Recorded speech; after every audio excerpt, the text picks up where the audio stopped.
Hey everyone, in this video I'll show you how to share Google Calendar with others.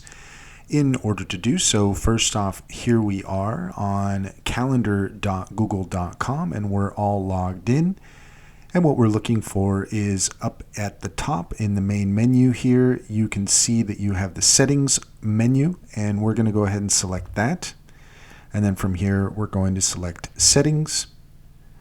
And then once we're in the settings, we're going to scroll down here and you're going to see the import and export options. We're going to go ahead and click that. And then from here, what you're looking for is the export section here. You're going to want to select export.